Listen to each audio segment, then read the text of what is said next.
Hear ye, this film is fire. Go watch it right blood clot now. Welcome to Agents of Screen.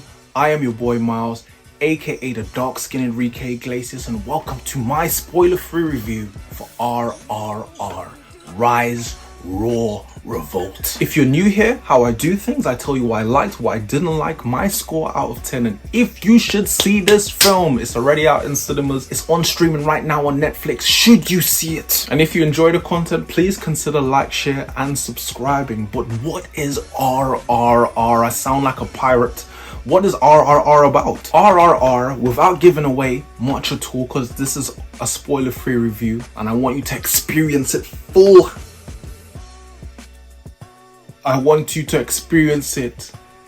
force yourself. RRR is about Indian revolutionaries rebelling against the British colonialists. A few minutes later. RRR is about Indian revolutionaries rebelling against British colonialists. That word is kicking my ass. Colonialist. Whoa. 346 minutes later. Against British Eventually. Against British colonialists in the 1920s. It doesn't sound like much, right? But trust me, brother, this film is flames. And this is gonna be less of a review, more of a PSA announcement. Hear ye, this film is fire. Go watch it right blood clot now. Go watch it right now. And I can hear you thinking, you're thinking, are you sure? A Tollywood / Bollywood film about Indian revolutionaries rebelling against British, I'm not saying that word again, colonialists. Yes, come on. In the 1920s, surely it can't be that good, but take my word for it. Go watch the first hour, and if you're not pleased, bro, come back here and I will do absolutely nothing. But I'll tell you why. The action in this film is spectacular. It really has to be seen to be believed. But oh no, that's not just it though. It has not only style, but it has substance. This film is like a cake, very decadent cake with icing. The action is the icing, and you're so pleased that you've gotten this such a rich treat.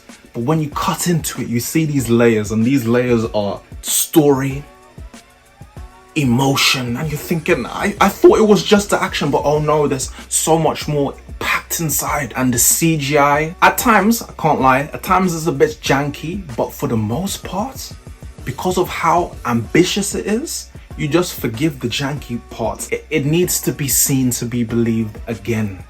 I genuinely don't know how they did certain shots. Cinematography, mwah. And as I said, when you get into the story, it's heartfelt, there's a lot of emotion. I haven't seen many films like this, if at all. And watching this, Hollywood, who most of the times have a budget much bigger than this film, they should be embarrassed with themselves. Look at what your peers across the water are doing. You have no excuses. And being this is, again, a Bollywood / Tollywood film, there are going to be musical numbers, and I don't like musicals, but these ones, they fit in the film, even though they change drastically the tone. They're there, they're fire, they're fun, and they do not, most importantly, overstay their welcome. On all fronts, this is a real spectacle. Something happens within the first maybe 5 minutes that I was like, and from that moment on, it keeps its foot on your neck for the first hour, relentless. And at times it may seem like, what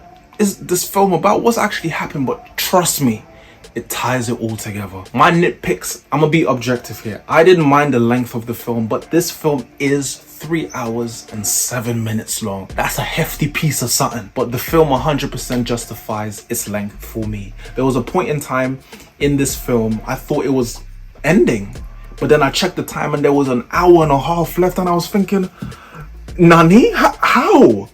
What could you possibly tell again? But it justifies its length, and it's almost like 2 films and a sequel jam-packed in one. The only other thing I would say, and this seems to be a common problem in Asian films, the English speakers in this film, their deliveries can be quite peculiar, and their acting can be quite over the top. The other thing I would say is that there are 2 main characters. One I feel is fully fleshed out from the rooting to the tooting. The other one, not so much. I mean, you know about him, but I still have more questions about who he is, what he is, why he is. Now, this film is ridiculous. There's no two ways about it, but ridiculous in a good way. But the final act of this film, it kind of pushes the ridiculousness to an extreme level, and you're like, okay, you're kind of you have to suspend belief, of course, and it earns that, but it stretches that to the limit in the third act. But these are nitpicks. My purpose here today was to tell you to go see this film. I give RRR an 8.5 out of 10, and it is definitely in the top 5 films I've seen this year. Definitely even top 3 too, against all odds. Go see it now. I've been your boy Mouse. We've been the Agents of Screen. And until the next time, with video coming extremely soon, I say peace. But before I go, please, if you watched this film, come back and tell me that you watched it and you enjoyed it. Even if you didn't enjoy it, tell me. But again, watch the first 20 minutes, and if you're not hooked, then something's wrong with you. That's a personal problem.